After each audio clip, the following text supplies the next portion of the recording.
Vamos a orar. Señor que estás en el cielo, santificado sea tu nombre.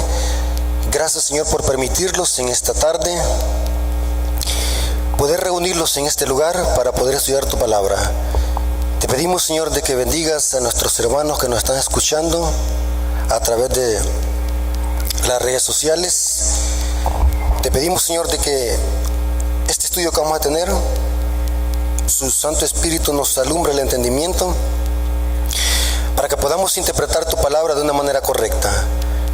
Ayúdalo, Señor, a poder discernir el texto bíblico y poder entenderlo y aplicarlo a nuestra vida. Bendice, Señor, este estudio, que tu Espíritu Santo, Señor, lo guíe a la verdad, nos convenza de pecado, de justicia y de juicio. Te lo suplicamos en el nombre de Jesús. Amén. En este estudio que vamos a tener, hermanos, quiero que estudiemos acerca de la naturaleza humana de Jesús.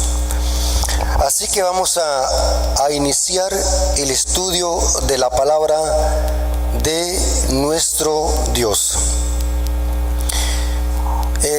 Como pueden ver nuestros hermanos, atrás de mi persona tengo un mural del santuario. Lo pueden ver.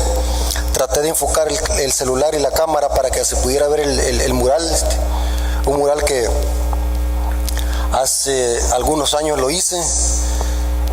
Estamos con ganas de borrarlo y volver a hacer otro nuevo, con diferentes perspectivas. Pero lo interesante es de que si ustedes pueden ver el mural, lo que está alrededor, eso se le conoce como el campamento de los santos. En otras presentaciones ya les he hablado sobre eso, sobre el santuario, que todo este simbolismo, todo este edificio era una profecía compacta del Evangelio de Jesús. O sea, el que entiende esto, cada elemento del santuario, conocerá la Biblia y cualquier tema de la profecía bíblica. O sea, muchas personas cometen errores doctrinales o interpretaciones erradas porque desconocen qué es esta tipología. En esta tipología está centrado el plan de salvación en tipos y símbolos. Hay personas que ni saben qué es esto. Hay personas que dicen, bueno, ¿y eso qué es? Lo ven como un paisaje, pero no saben qué significa eso. Cada aspecto del santuario representa algo en el plan de salvación. En este caso, el campamento de los santos. Lo vamos a centrar en el campamento de los santos. El campamento de los santos, hermanos, era donde estaba todo el pueblo de Israel situado alrededor del edificio propiamente dicho. En el campamento de los santos era donde estaba situado el pueblo de Dios, las tribus de Israel. Es bien interesante, hermanos, que el campamento de los santos representa algo en el plan de salvación. El campamento de los santos, hermanos, es la base para entender el plan de salvación y el evangelio de Jesús. Es la base. No podemos llegar hasta el lugar santísimo si no pasamos primero por el campamento de los santos, donde estaba el pueblo de Dios pecador o penitente. Es muy importante eso. Quiero iniciar con una cita que está en San Juan 5:39. Noten cómo dice San Juan 5:39. Muchas veces nosotros leemos esa cita y ni sabemos qué significa, pero noten. Jesús dice, escudriñar la escritura. Una mejor traducción es, a los fariseos les está diciendo Jesús, ustedes escudriñan las escrituras, porque a vosotros os parece que en ellas tenéis la vida eterna y ellas son las que dan testimonio de mí. Jesús, en otras palabras, le está diciendo a los fariseos, a los judíos, a los maestros de la ley, ustedes dicen que estudian las escrituras, pero no quieren venir a mí, porque ellas dan testimonio de mí. Jesús está diciendo, todas las escrituras del Antiguo Testamento hablan de mí. Esto lo podemos corroborar en los versículos 46 y 47 de San Juan. Jesús les dice a los fariseos, ustedes dicen que creen en Moisés, pero si creyesen en Moisés, creerían a mí, porque de mí escribió Moisés. En otras palabras, cuando Jesús les dice a los fariseos, ustedes escudriñan las escrituras, se estaba refiriendo a las escrituras de los escritos de Moisés, especialmente. según el contexto de las palabras de Jesús. En otras palabras, Jesús les está diciendo, todo eso que ustedes leen en los escritos de Moisés, eso habla de mí. Es una profecía compacta acerca de mí. Tanto los símbolos, historias, tipos, todo son una profecía compacta que nos señalan a Jesús.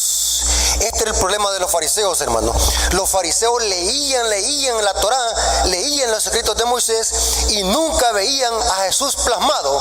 En lugar de ver a Jesús, se veían ellos como nación y se llenaron de orgullo, creyéndose que ellos eran los únicos de ser salvos. Pero las escrituras no eran de Israel que hablaban, eran de Jesús como la simiente de Abraham. Todas las escrituras hablaban de Jesús como el Mesías Redentor. Muy importante eso. Ahora, en este estudio vamos a ver una profecía plasmada en un sueño que tuvo Jacob. Y esta profecía nos revela lo que tiene que ver con el campamento de los santos. El campamento de los santos tiene que ver con la humanidad de Jesús, con su encarnación. Jesús bajó del cielo y se humanizó para habitar con los pecadores penitentes. Eso representa el campamento de los santos. Es muy importante que pongan estos detalles y los puedan anotar. Vamos a ver una historia tipológica que nos habla del Mesías y su obra redentora, especialmente de su encarnación o su humanidad. Esta profecía que está plasmada en un sueño que tuvo Jacob la encontramos en Génesis capítulo 28 versículo 12. Notemos lo que dice este sueño, que es una profecía compacta. Génesis capítulo 28 Génesis 28, versículo 12. Noten lo que dice este sueño que tuvo Jacob. Esto es cuando Jacob andaba siendo perseguido por su hermano Esaú, porque Jacob lo había suplantado con su primogenitura. A modo que Esaú se llenó de ira y dijo, hoy mataré a mi hermano. Y la historia dice que Jacob huyó y de tan cansado que iba, dice que le dio un terrible sueño. Y miren qué es lo que soñó. Y dice la Biblia que era tan grande el sueño que puso piedras de almohada. O sea, era para que alguien duerma en piedra de almohada, significa que tiene un sueño profundo. Estaba cansado, súper cansado. Pero noten lo que soñó, versículo 12 de Génesis 28, 12. Y soñó, y aquí una escalera que estaba apoyada en la tierra. Noten dónde estaba apoyada la escalera, en la tierra. Y su extremo tocaba ¿dónde? El cielo. Y aquí ángeles de Dios que subían y descendían sobre ella. Noten qué interesante este sueño que soñó Jacob. Ahora, pero vimos de que Jesús dijo, todas las escrituras hablan de mí. ¿Qué significado tenía este sueño para nosotros? ¿Por qué Dios le dio este sueño a Jacob? ¿Qué significado tiene? La Biblia es su propio intérprete.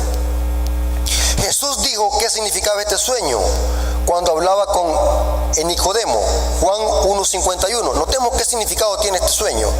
Juan 1:51. Juan 1:51 dice el texto bíblico.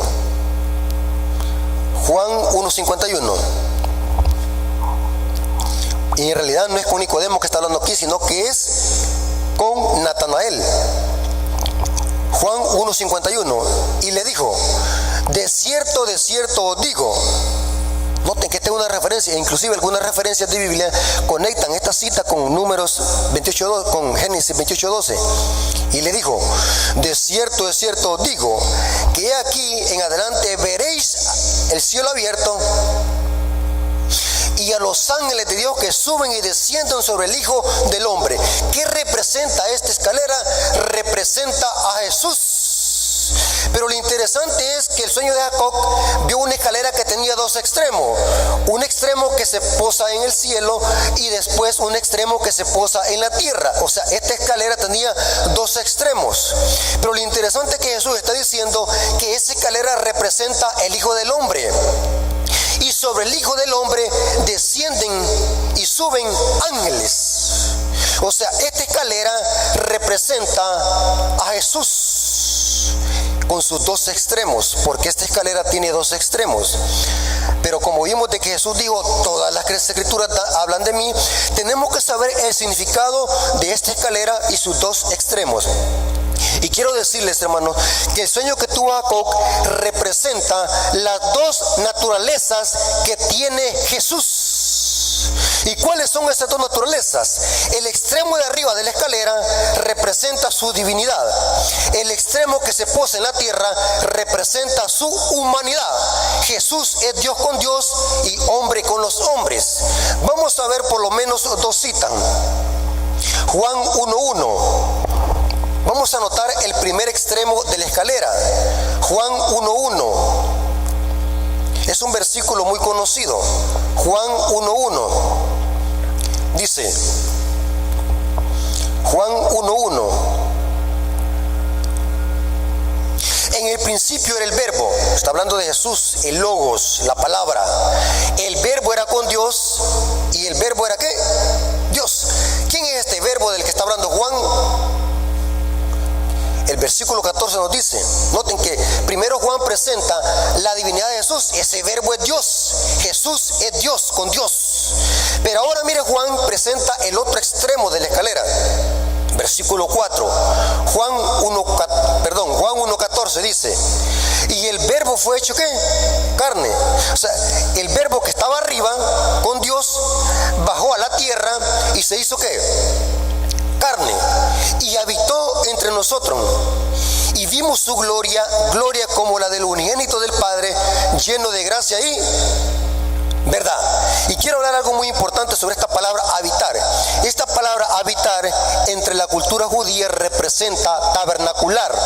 O sea, habitar, hacer una tienda, tabernacular y hacer amistad con un vecino. En la cultura judía esto representa tabernacular. O sea, Jesús al bajar del cielo vino a tabernacular. ¿Y a dónde hizo su tabernáculo? Y habitó con nosotros. ¿Dónde? Eso representa el campamento de los santos. Jesús se hizo humano para habitar con los pecadores en el campamento de los santos aquí en esta tierra. Y eso representa la humanidad de Jesús, el campamento de los santos. Jesús es Dios y Jesús es hombre con los hombres. Jesús es divino y Jesús es completamente humano. Muy importante eso, que lo sepamos entender, hermanos. Noten lo que dice San Pablo en Filipenses capítulo 2, versículos 6 y 9. Filipenses capítulo 2, versículos 6, 2, versículos 6 y 9. Filipenses, noten lo que dice. Filipenses presenta lo mismo de la escalera, arriba y abajo. Jesús es Dios y Jesús es hombre. Filipenses capítulo 2, versículos 6 al 9. Noten. El cual, siendo en forma de Dios, esa palabra forma es morfe, igual. En Cristo se completa toda la deidad. En Jesús está toda la divinidad del Padre. El cual, siendo en forma, griego morfe, de Dios, no estimó ser igual a Dios como cosa que se aferrase, sino que se despojó a sí mismo, tomando forma de siervo, doulos, esclavo, hecho semejante a los hombres, y estando en condición de hombre, noten, lo divino era divino, se humilló tanto que la escalera se posó en la tierra, no llegó casi, se posó en la tierra, sino que se despojó de sí mismo, tomando forma de siervo, hecho semejante a los hombres, y en condición de hombre se humilló a sí mismo. Nadie lo humilló, él se humilló a sí mismo, haciéndose obediente hasta la muerte y muerte de la cruz. Por lo cual Dios también lo exaltó hasta lo sumo y le dio un nombre sobre qué, sobre todo nombre. Y quiero aclarar algo sobre este tema, o sobre estas palabras que dice Pablo. Cuando Jesús se humanizó y descendió hasta lo más humillante de esta tierra, porque se humilló como un esclavo, Jesús no es que dejó su divinidad en el cielo. Ese es un error que he oído de algunos predicadores, algunas enseñanzas. Jesús no dejó su divinidad, se vino su divinidad con él. Lo que hizo es que esa divinidad la veló o la ocultó en un cuerpo humano, en un tabernáculo humano. ¿Me estoy dando a explicar? No es que dejó su divinidad y aquí se vino otra cosa. No, su divinidad y su humanidad estaban en un solo cuerpo, unidos. Cristo es Dios y Cristo es hombre, pero su divinidad la veló o la ocultó en un tabernáculo humano. ¿Por qué razón? Si Jesús hubiese venido como Dios a esta tierra y en todo su esplendor, en lugar de venir a salvar al pecador, hubiese venido a matarlo, porque nadie puede ver a Dios y viva, porque nuestra naturaleza pecaminosa no permite que nosotros podamos ver la gloria de Dios en toda su magnificencia. Por eso es que Dios se comunicaba con Moisés detrás de una nube. Esa nube representa la humanidad de Jesús. Jesús veló su divinidad en un cuerpo humano, porque solamente así podía salvar al pecador y llegar a vivir con el pecador en el campamento de los santos. Muy interesante eso. Estando en condición de hombre, se humilló a sí mismo, se hizo un esclavo. Todo por amor a nosotros. Es muy importante. Aunque Jesús es Dios y hombre al mismo tiempo, vivió en esta tierra con una humanidad en toda su entereza. El apóstol Pablo dice en Colosenses 2:9, dice, porque en él habita corporalmente toda la plenitud de la deidad. O sea que en Jesús está todos los atributos divinos de Dios el Padre. En otras palabras, Jesús es Dios, como lo presenta Pablo. Es igual a Dios. La transgresión había sido tan grande que solamente uno igual a Dios podía pagar la deuda que la ley demandaba. La ley demandaba justicia y muerte eterna, y nadie podía pagar lo que la ley demandaba. Ningún ángel, ningún habitante de los otros mundos, nadie. Solamente uno igual a Dios podía pagar lo que la ley demandaba. Muy importante eso, que sepamos entenderlo. Voy a leerle varias citas del Espíritu de Profecía, donde el Espíritu de Profecía armoniza perfectamente con lo que dice la Biblia. Noten lo que dice Testimonios Selectos del 20 de enero de 1898. En Cristo moraba toda la plenitud de la deidad, pero la única forma en que podía llegar hasta los hombres era velando su gloria, noten, mediante un manto de humanidad. Los ángeles contemplaron el ocultamiento de su gloria para que la divinidad pudiera tocar a la humanidad. Cristo siempre odió de todo corazón el pecado, noten, pero amaba a los que habían comprado su sangre. Sufrió en lugar de los hombres pecadores, llevándolos a estar en comunión consigo mismo. Este es el misterio en que anhelan mirar los ángeles. Desean saber cómo Cristo pudo vivir y trabajar en un mundo caído. Cómo pudo mezclarse con la humanidad pecadora. Pero para ellos era un misterio que aquel que odiaba el pecado con intenso odio sentiría la más tierna compasiva simpatía por los seres que cometían pecado. Qué grande amor, hermanos, que no tiene explicación, un amor que no se puede medir, que nunca jamás lo podemos llegar a comprender. Ese Dios que odia el pecado bajó del cielo para tomar nuestro lugar, solamente por salvar a un vil pecador, que lo único que merecíamos nosotros es la muerte. Nosotros no merecemos el cielo, nosotros merecemos morir, pero Cristo en su gran misericordia se humanizó para pagar la deuda que merecía pagar el ser humano, que era la muerte eterna. Noten cómo dice el devocional Exaltad a Jesús, página 68, párrafo 5, dice: pero aunque la palabra de Dios se refiere a la humanidad de Cristo mientras estuvo en la tierra, también habla decididamente acerca de su preexistencia. La palabra, el verbo, existía como un ser divino, como el mismo eterno Hijo de Dios, en unión con el Padre. eternidad se constituyó el mediador del pacto, la persona en quien serían benditas todas las naciones de la tierra, tanto judíos como gentiles, si tan solo aceptaban el verbo con Dios. El verbo era Dios.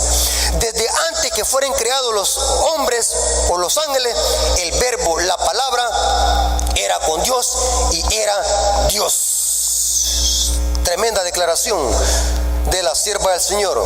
Otra cita, deseado toda la gente, página 16, párrafo 1, dice lo siguiente: por su humanidad, Cristo tocaba a la humanidad. Noten, una referencia al campamento de los santos y a la escalera que se posó en la tierra.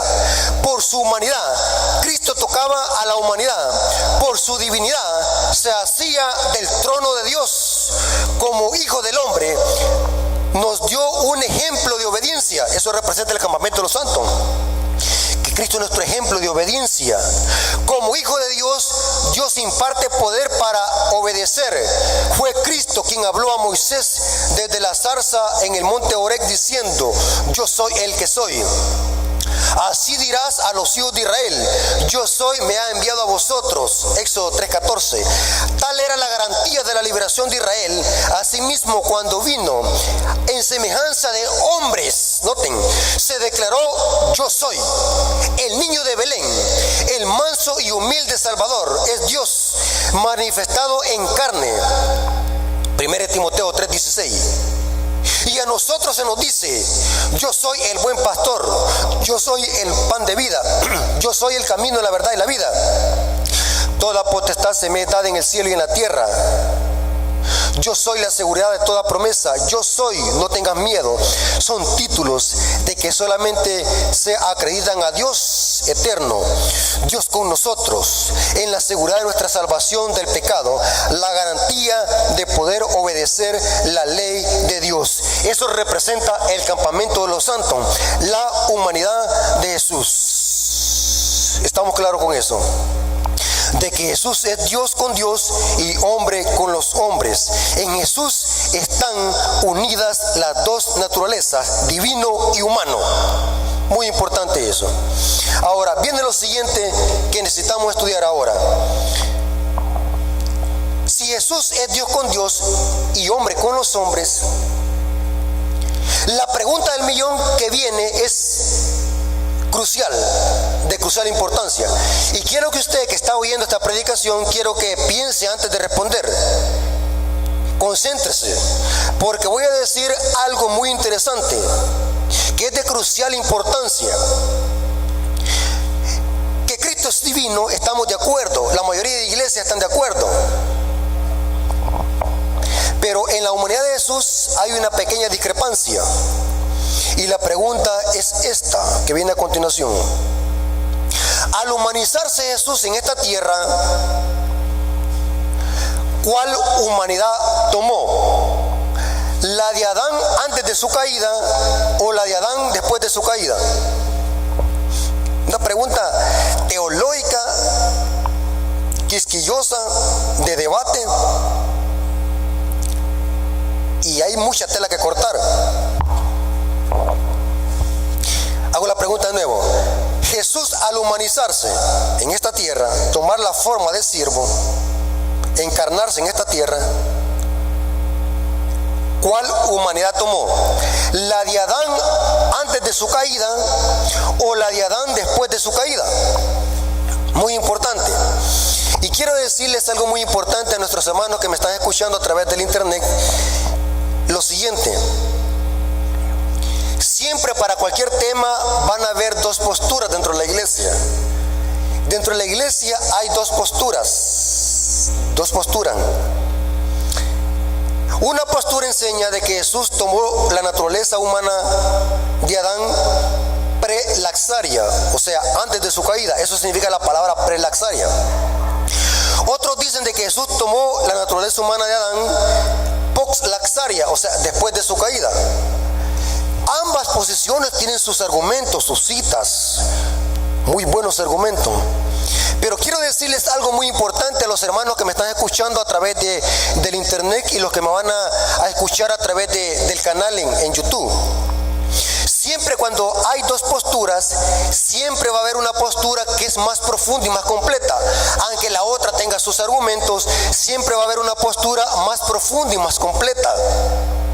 Entonces, usted como estudioso y como buen observador, usted va a analizar las dos posturas. ¿Cuál de las dos posturas es la más completa y la más sólida? Y saben, hermano, en mi experiencia que tengo de estar estudiando este tema, he llegado a la conclusión de que la postura poc-laxaria es la más completa y la más profunda. Jesús, al humanizarse en esta tierra, tomó la humanidad de Adán poc-laxaria, o sea, después de su caída. Y vamos a ver las evidencias bíblicas. La posición poc-laxaria es la que está más apegada al texto bíblico y al espíritu de profecía. Vamos a notar por lo menos varias citas para comprobar esto, que la humanidad de Jesús era una humanidad caída, una humanidad idéntica a la nuestra. Estamos hablando de la humanidad. La divinidad dejémosla a un lado, porque ya sabemos de que Jesús es Dios 100% y que su divinidad la ocultó en un cuerpo humano. En este caso estamos hablando de la humanidad de Jesús. En eso lo vamos a enfrascar, en la humanidad. Anoten eso, no se vayan a desviar del tema. La humanidad de Jesús vamos a estudiar en este momento. Vamos a ver qué es lo que dice la Biblia y vamos a notar que todas las referencias bíblicas que da la Biblia, todas tienen que ver con una humanidad caída. Jesús tomó una naturaleza humana caída. Vamos a ver la primera cita, Romanos 8:3. Romanos 8:3 dice lo siguiente el apóstol Pablo. Romanos 8:3, noten. Porque lo que era imposible para la ley, por cuanto era débil por la carne, Dios, noten, enviando a su Hijo a semejanza de carne de pecado. ¿Cuál carne tenía Jesús? Carne pecaminosa, carne de pecado. Y a causa del pecado, condenó el pecado en la carne. Según este texto, ¿cómo Jesús venció el pecado? ¿Como Dios o como hombre? Pablo está diciendo que condenó el pecado en la carne. No está diciendo que lo condenó como Dios. Si Jesús hubiese querido vencer el pecado y el diablo como Dios, no hubiese tenido necesidad de humanizarse, lo hubiese hecho desde el cielo. Con solamente decir al diablo, destrúyete o muere, inmediatamente el diablo hubiera quedado pulverizado y el pecado hubiera quedado eliminado por completo, sin necesidad de humanizarse. Pero aquí Pablo dice que Dios mandó a Jesús en forma de carne de pecado para condenar el pecado en la carne.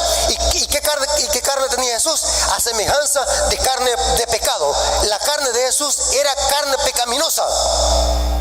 Qué interesante, hermano. Yo cuando estudio estos temas yo me emociono. Noten lo que dice el apóstol Pablo en Hebreos capítulo 2, versículo 14. ¿Cuál humanidad tomó Jesús? Y vamos a ver de que siempre la Biblia presenta de que Jesús tomó nuestra naturaleza, una humanidad caída, idéntica a la nuestra. Noten lo que dice Hebreos 2.14. Hebreos 2.14.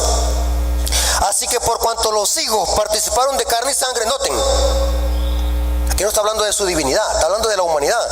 Así que por cuanto los hijos participaron de carne y sangre, ¿quiénes son los que tienen carne y sangre? Dios no tiene carne y sangre, Dios es espíritu. Aquí está hablando de humanos. Por cuanto los hijos participaron de carne y sangre, Él también participó ¿de qué? De lo mismo. Repita conmigo, de lo mismo. Repítalo, de lo mismo. Para destruir, noten, ¿para qué participó de lo mismo? Para destruir por medio de la muerte al que tenía el imperio de la muerte. ¿Esto qué? Al diablo. ¿Cómo dice Pablo que Jesús venció al diablo? En carne y sangre. Se humanizó, participó de lo mismo para vencer al que tenía el imperio de la muerte, esto es, al diablo. ¿Y cómo lo venció? Con nuestra naturaleza humana. Participó de lo mismo. Y noten que sigue diciendo, y librar a todos los que por el temor de la muerte estaban durante toda su vida sujetos a servidumbre. Porque ciertamente no socorrió a los ángeles, sino que socorrió a los descendientes de Abraham. Ahora, aquí está el versículo clave. Noten cómo dice, versículo 17 de Hebreos 2. Por lo cual debía ser en todo semejante a sus hermanos. Dice, semejante a Adán antes de su caída. No, semejante a quién dice, a sus hermanos. Debía ser semejante en todo. ¿Qué es todo? La palabra todo significa todo. Todo semejante a sus hermanos, para venir a ser, noten, para venir a ser misericordioso y fiel sumo sacerdote en lo que Dios se refiere, para expiar los pecados del pueblo. Y noten cómo dice: por cuanto él mismo padeció tentado. Según el contexto, ¿cómo fue tentado Jesús? ¿Como Dios o como hombre? Como hombre, porque Dios no puede ser tentado por pecado. Jesús fue tentado como hombre, como uno de nosotros. Por cuanto él mismo padeció siendo tentado, es poderoso para socorrer a los que son, ¿qué? Tentados. ¿Cómo venció Jesús al diablo? Como hombre. ¿Cómo fue tentado? Como hombre. Porque Jesús tomó la naturaleza humana caída del hombre para vencer el pecado. En carne pecaminosa lo venció. Noten cómo dice el devocional Exaltad a Jesús, página 68, párrafo 4.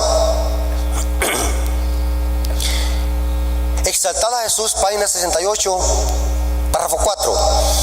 Cristo no tomó la naturaleza humana como un disfraz. Noten, por eso es que dice que la escalera llegaba ¿hasta dónde? Hasta la tierra se posó. Cristo no tomó la naturaleza humana como disfraz, la adoptó de veras. En realidad poseyó una naturaleza humana. Por cuanto los hijos participaron de carne y sangre, él también participó de lo mismo. Era el hijo de María. Noten. O sea, como humano, ¿cuáles genes adoptó Jesús? Los genes de María. Pregunto, ¿y María tenía carne pecaminosa? Sí. Y saben, hermanos, que este tema que estamos estudiando tira al suelo la falsa doctrina católica de la Inmaculada Concepción de María. Porque según la Iglesia Católica, María no era un ser divino que era diferente que todos los demás humanos. Pero en realidad María también adoptó la ley de la herencia de carne pecaminosa. María era una mujer que también necesitaba de Jesús como su Salvador personal, porque Jesús es Dios. Era el hijo de María. Era descendiente de David. Pregunto, ¿María y David eran seres humanos de carne y hueso? Sí. De acuerdo con la genealogía humana, se declaró que era un hombre, Jesucristo hombre. Pablo escribe de él: porque de tanto mayor gloria que Moisés es estimado digno cuanto tiene mayor honra que la casa el que la hizo. Está citando Hebreos 3:3. Porque Jesús, al humanizarse, adoptó la humanidad y una naturaleza pecaminosa de sus antecesores humanos. Ustedes pueden ver las dos genealogías de Lucas y Mateo. Sus antecesores eran seres humanos, porque Jesús vino de una genealogía humana como hombre. Noten lo que dice el deseado de toda la gente, página 32, párrafo 3. Deseado de toda la gente, página 32, párrafo 3. Esta cita me impactó cuando la estaba leyendo. Habría sido una humillación casi infinita para el Hijo de Dios revestirse de una naturaleza humana, aun cuando Adán poseía la inocencia del Edén. Pero Jesús aceptó la humanidad. Noten, hermanos adventistas, noten esta cita. Pero Jesús aceptó la humanidad cuando la especie se hallaba debilitada por 4,000 años de pecado. ¡Qué poderosa cita! Como cualquier hijo de Adán, aceptó los efectos de la gran ley de herencia. Está hablando de la naturaleza humana pecaminosa. Y la historia de sus antepasados terrenales demuestran cuál eran aquellos efectos. Mas Él vino con una herencia tal para compartir nuestras penas y tentaciones y darnos un ejemplo de una vida sin pecado. Poderosa declaración de la sierva del Señor. Ahora, aquí viene lo interesante. Esto que estamos estudiando también tira al suelo la teoría del pecado original, porque la teoría del pecado original, teoría diabólica, que también le enseña la Iglesia Católica y que se está infiltrando en la Iglesia Adventista, que hay que tener cuidado con esa teología, doctrina diabólica del pecado original, que por nacer en este mundo somos pecadores, eso es diabólico. Si por nacer en este mundo el ser humano se convierte en pecador, entonces Jesús, por haber nacido en este mundo, se constituyó pecador. Negativo. Por tener naturaleza pecaminosa nadie se hace pecador, porque el pecado es transgresión de la ley. Aunque Jesús tenía una naturaleza pecaminosa como la nuestra, nunca dejó que esa naturaleza se levantara en pasiones y deseos pecaminosos. Siempre esa naturaleza estuvo sujeta a la voluntad del Padre y nunca se levantó, a pesar de que Jesús podía pecar. Poderosa declaración que vamos a leer a continuación. Hay que tener cuidado, hermano. Yo me espanto cuando yo veo que aún hasta teólogos eruditos de la Iglesia Adventista, yo me pongo a ver, que están predicando en una forma sutil esta herejía del pecado original, que por nacer en este mundo los constituimos pecadores. Nadie se hace pecador solamente por nacer en este mundo. El ser humano se hace pecador por ceder a la tentación. Ser tentado no es pecado. El pecado es ceder a la tentación. La pregunta que viene a continuación, que es otra pregunta crucial, es la siguiente: si Jesús tenía nuestra naturaleza pecaminosa, ¿por qué que Jesús pudo vencer al diablo? ¿En qué radicaba su poder? Una vez alguien me dijo, cuando hice esta pregunta, Jesús venció el pecado porque era Dios. Cuando alguien les diga esta respuesta, hermanos, eso es diabólico. Eso es diabólico. Claro que Jesús es Dios, pero Jesús nunca usó su poder para vencer al diablo. Ya vimos lo que dice la Biblia. Jesús venció al diablo como hombre. Pero aquí viene la clave o la pregunta del millón. ¿Cómo es que Jesús en condición de hombre pudo vencer al diablo y el pecado? ¿Cuál era el secreto de su poder? Vamos a ver qué es lo que dice la Biblia. O mejor dicho, vamos a ver qué es lo que dijo Jesús. ¿Dónde radicaba el poder de Jesús? No era en su divinidad, porque la divinidad de Jesús la veló en un cuerpo humano, nunca la usó y nunca Él hizo uso de su poder, aunque lo podía hacer porque Él es Dios. Pero la Biblia dice que Jesús venció el pecado como hombre, en carne de pecado. Pero la pregunta que necesitamos responder es: ¿cómo que Jesús tuvo ese éxito? ¿Cuál fue el secreto del poder de Jesús? ¿Acaso nosotros tenemos que saber cuál es el secreto para hacer uso de ese poder y de ese secreto? ¿Cómo que Jesús venció al diablo? ¿Y cómo Jesús venció el pecado? Vamos a ver por lo menos dos citas. Juan 5:19, versículo 20. Y vamos a ver el secreto del poder de Jesús. No radicaba en su divinidad, aunque en Él estaba. El secreto de Jesús radicaba en la estrecha comunión con el Padre. Era el Padre obrando ese poder en el Hijo. Juan 5:19 al 20. Respondiendo entonces Jesús les dijo: de cierto os digo, no puede el Hijo hacer nada por sí mismo. Noten, Jesús está hablando como hombre, vivió como hombre. No puede hacer nada el Hijo por sí mismo, sino lo que debe hacer el Padre, porque todo lo que el Padre hace, también lo hace el Hijo igualmente. Pregunto, todos los milagros que hacía Jesús, ¿quién los hacía por medio de Él? Era el Padre obrando a través del Hijo. Inclusive nosotros podemos, mira hermano, podemos llegar aquí hasta la medianoche hablando de este tema. Jesús en esta tierra vivió como hombre en toda su entereza. Jesús lloraba, Jesús tenía hambre. Aún la resurrección de Jesús fue el Padre que la efectuó. Todos los milagros que Jesús hacía, era el Padre que lo hacía por medio de Jesús, y Jesús lo hacía para glorificar al Padre.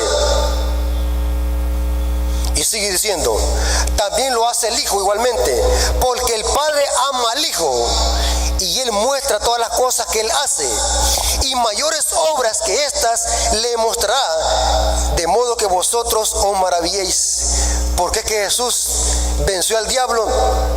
Porque su humanidad la mantuvo sujeta ¿qué? Al poder del Espíritu Santo y del Padre. Noten cómo dice San Juan 5:30. San Juan capítulo 5 versículo 30 dice: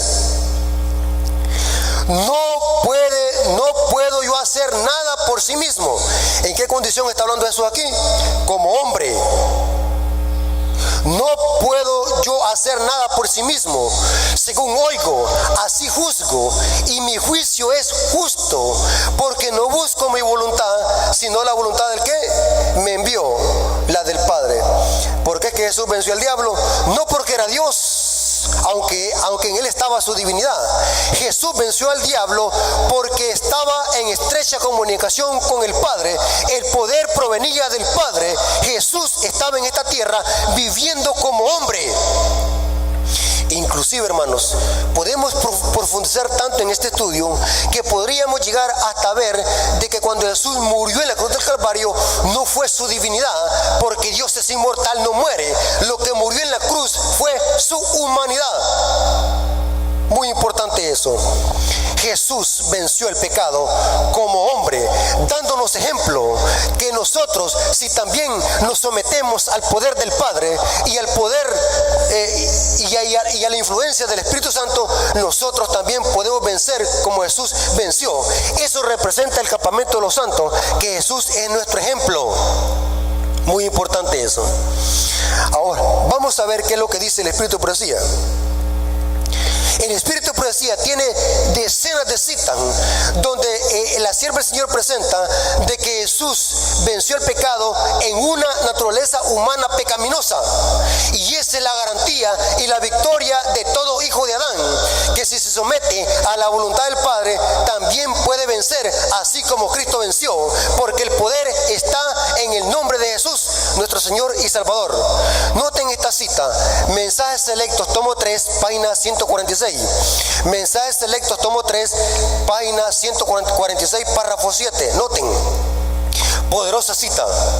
Él tenía un cuerpo humano y una mente humana. ¿Cómo Jesús pensaba? Imagínense, hermano, esto es tan profundo que aún su pensamiento aquí en esta tierra, Jesús pensaba como humano, y podría darle muchos ejemplos. Por eso es que Jesús preguntaba, hacía preguntas, porque Jesús estaba como humano. Aún su omnisciencia la veló. Y usted me va a decir, bueno, ¿cómo es que Jesús sabía alguna cosa? Era porque el Padre le daba esa información. Yo les podría comprobar toda esa cita, hermano. Tengo una información vasta que podríamos llegar hasta medianoche y llegar hasta el siguiente día hablando de este tema. Todo lo que Jesús hacía y la información era porque el Padre se la transmitía al Hijo, porque Jesús estaba en esta tierra viviendo con una naturaleza humana. Su divinidad había sido velada en un tabernáculo humano. Y noten cómo dice: Él tenía un cuerpo humano y una mente humana. Él era hueso de nuestro hueso y carne de nuestra carne. Estuvo sujeto a la pobreza desde el mismo momento en que entró en el mundo. Estuvo bajo los chascos y las pruebas en su propio hogar, entre sus hermanos. No estaba rodeado, como en las cortes celestiales, de caracteres puros y hermosos. Estuvo rodeado de dificultades. Vino a nuestro mundo a mantener un carácter puro y impecable. Jesús tenía un carácter santo y puro en carne humana pecaminosa, y eso lo podemos nosotros obtener si nosotros lo sometemos a la voluntad del Padre también. Y sigue diciendo: y a refutar la mentira de Satanás, de que no era posible que los seres humanos guardaran la ley de Dios. Eso representa el campamento de los santos. Cristo, nuestro ejemplo, vino a enseñarlos que sí se puede obedecer la ley de Dios, y se desenmascaró al diablo al decir de que, porque el diablo decía que era imposible obedecer esa ley injusta y que Dios era un tirano, Jesús vino a desenmascararlo y vino a darnos un ejemplo que todo hijo de Adán que se somete a la voluntad del Padre puede obedecer la santa ley de Dios. Jesús es nuestro ejemplo. Y sigue diciendo: Cristo vino a vivir la ley en su carácter humano, exactamente de la misma manera que todos pueden cumplirla en la naturaleza humana si hacen lo que Cristo hizo. ¿Y qué es lo que Cristo hizo? Se sometía al poder vivificador del Padre, oraba al Padre. Por eso es que Jesús oraba. Dios no ora a nadie, pero Jesús oraba porque estaba en condición de hombre. Y sigue diciendo: Él había inspirado inspirado a los hombres santos de la antigüedad a escribir para beneficio del hombre. Y dice: oh, forzará a alguien mi fortaleza, haga paz conmigo y haga paz conmigo. Otra cita, Mensajes Selectos, tomo 3, página 149. Mensajes Selectos, tomo 3, página 149 dice: si no hay posibilidad de ceder a la tentación, no es tentación. La tentación se resiste cuando el hombre se ve poderosamente persuadido a cometer la acción errónea. Pregunto, ¿Jesús era tentado? Sí. ¿Podía ceder si Jesús quería? Sí. Pero ¿por qué Jesús no cedió? Aunque podía, porque Jesús, cuando la tentación venía, decía: escrito está. O sea, ser tentado no es pecado. El pecado está en ceder a la tentación. Y eso pasó con Jesús. Jesús, aunque fue tentado como hombre, nunca pecó, porque él estaba vitalizado con el poder del Padre, oraba día y noche y estudiaba las Escrituras para poder resistir a las tentaciones del diablo. Sabiendo, y sigue diciendo, la tentación no se resiste cuando el hombre se ve poderosamente persuadido a cometer la acción errónea. Y sabiendo que él puede cometerla, resiste por la fe, aferrándose firmemente al poder divino. ¿Qué es lo que hacía Jesús? Se aferraba también al poder divino del Padre. Esta fue la prueba por la cual Cristo pasó. Qué poderosa cita. Otra cita, Mensajes Selectos, tomo 3, página 51.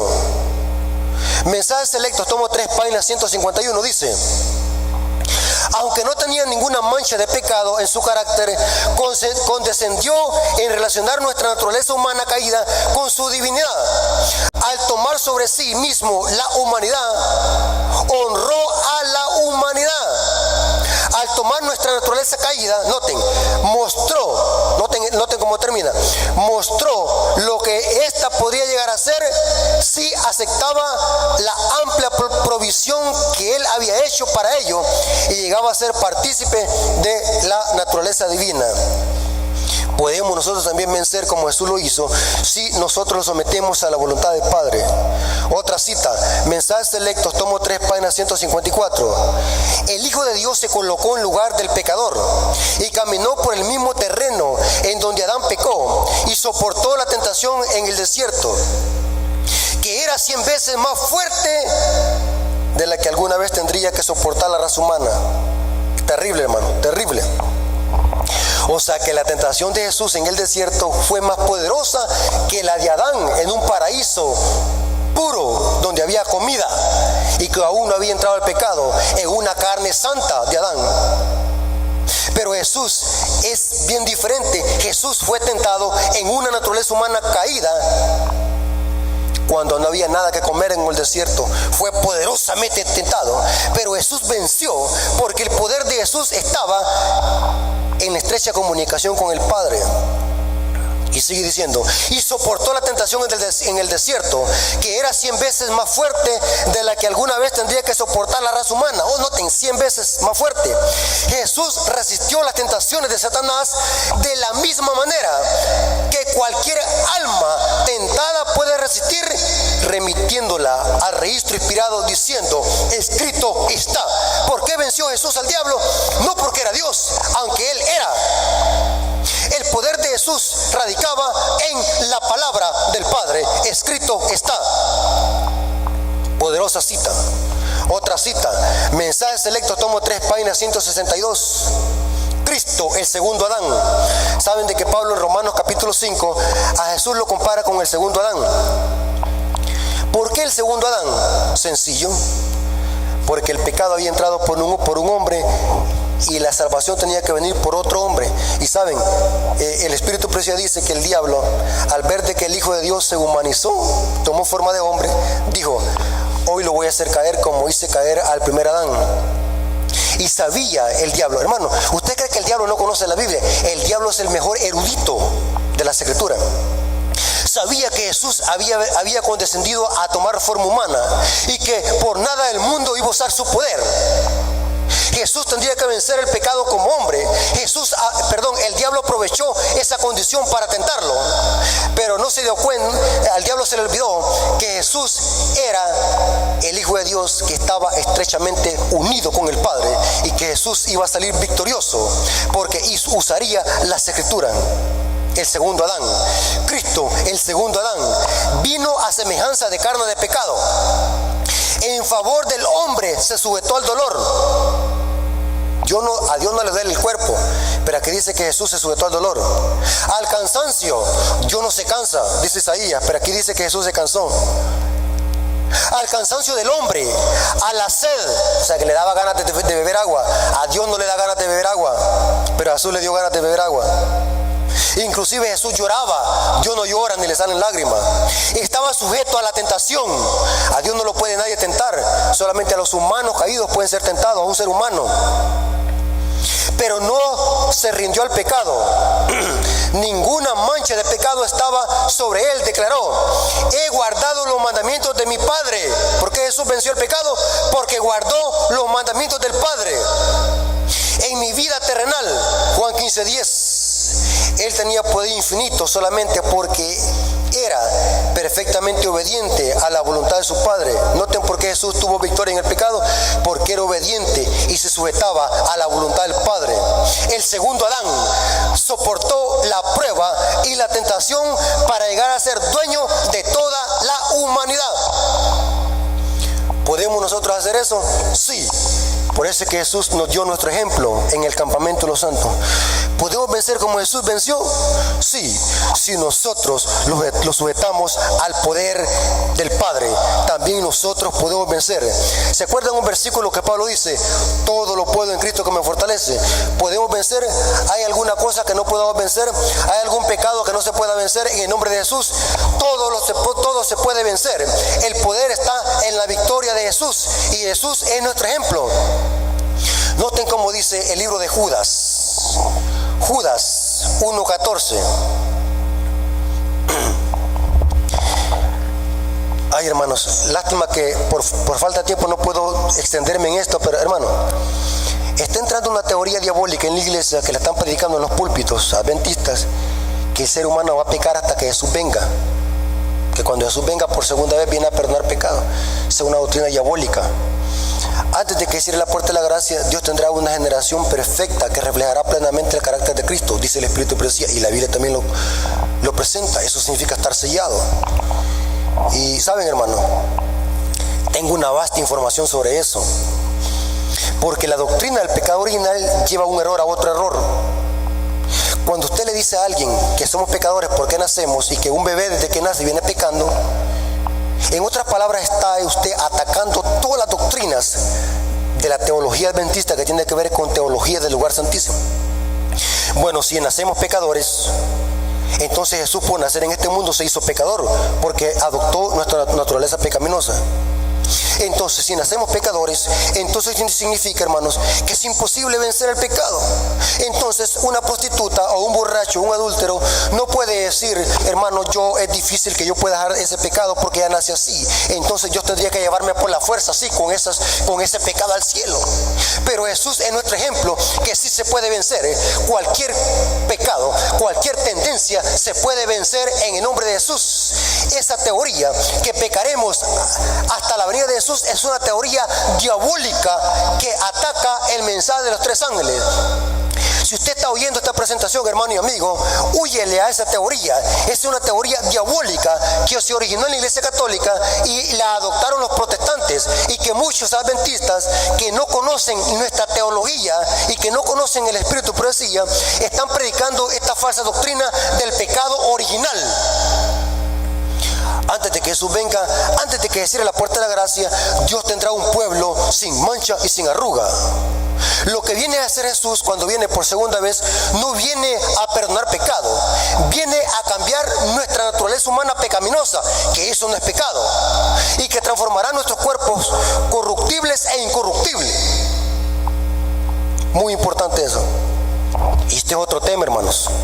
¿Sabían ustedes, hermanos, que Jesús, cuando descendió a la tumba, aún llevaba la naturaleza pecaminosa humana, pero cuando resucitó, aunque era una naturaleza humana, pero ya no era naturaleza humana pecaminosa, no que era naturaleza humana santa, pero siempre seguía siendo humano.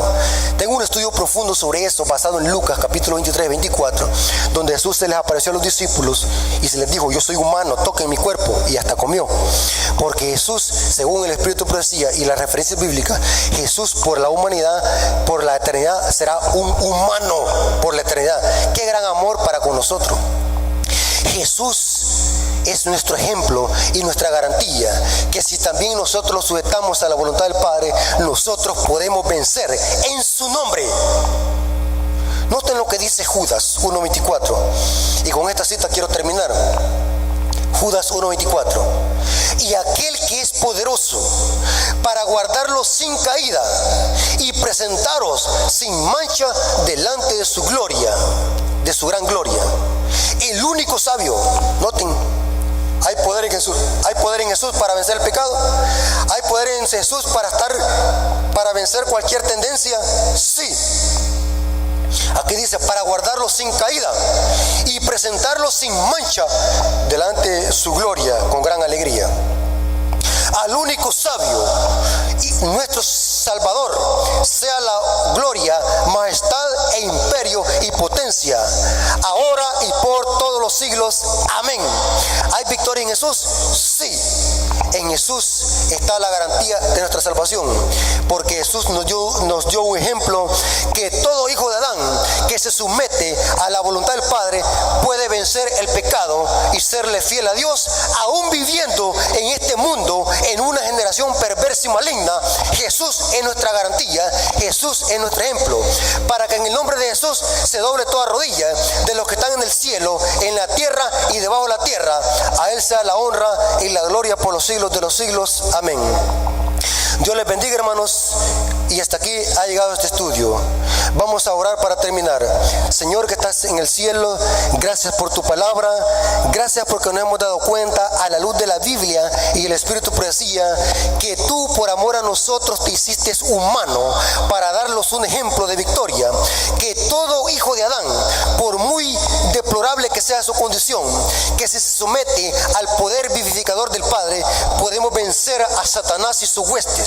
Un hijo de Dios, por muy débil que sea, pero si se somete al poder divino, tiene más poder que cualquier demonio, porque en el nombre de Jesús está el poder. Gracias, Señor, por darnos ese ejemplo. Gracias, Señor, por ser nuestro ejemplo y venir a morir en la cruz del Calvario para destruir al diablo y al mismo tiempo desenmascararlo y enseñarlos que sí se puede obedecer tu santa ley. Señor, gracias por tu misericordia, gracias por tu palabra, porque es una guía segura contra los engaños del diablo.